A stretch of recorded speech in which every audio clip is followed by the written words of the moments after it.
So we're going to begin by talking about where life and ultimately death came from. And we'll pick up the story in Genesis chapter 2, verse 7. Then the Lord God formed man of dust from the ground and breathed into his nostrils the breath of life, and man became a living being. If we understand that it is ultimately the breath of God that gives us our life, and what he's talking about here is the difference between the animals and the plants who, even though, lettuce when you cut it screams, you butcher next time you have a salad. That's what somebody said, that plants... Right, there's several things I won't be sharing next service. Thank you very much.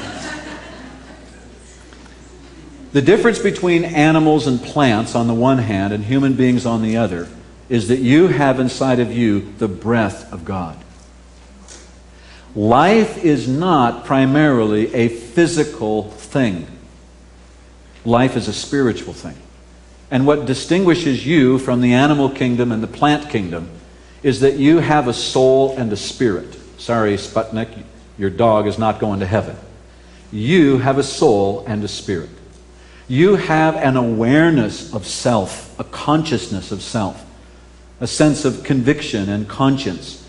You have emotions and feelings and thoughts. You are able to consider things. You're able to anticipate things. You're able to regret things. You are aware of yourself.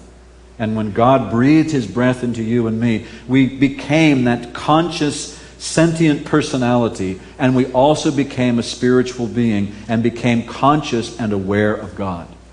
And if you want to translate out spirit and soul to just the most simplistic terms, your soul is basically all of that which makes you aware of yourself, and your spirit is that which makes you aware of God and yearns for union and connection with God.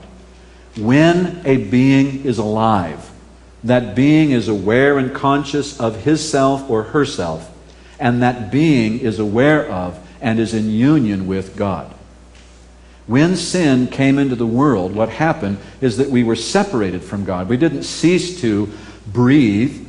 We didn't cease to have an awareness of ourselves. In fact, if anything, we're going to see we became a little too aware of ourselves. But that's further in the story.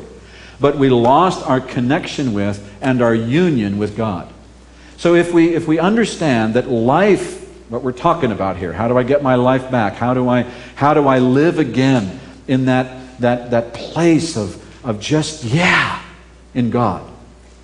Understand that life at its most basic root is connection with and relationship with God. And it will always be the case that when our vision, when our oomph, when our excitement, when our Christian life, when we were once doing so well, you know what I'm talking about, and now we're not doing so well? How many of you know what I'm talking about? That would be us. All right.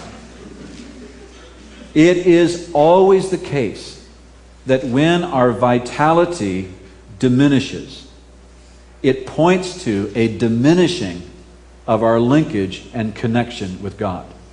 Please don't hear this as a condemning factor. I just want you to understand what life is really all about.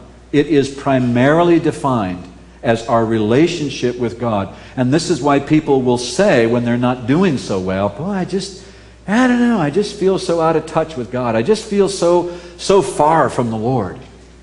They are acknowledging that something has happened. Now, you know that Jesus lives in you, that you're connected and secured with the Lord forever. So it's not an eternal issue that we're dealing with.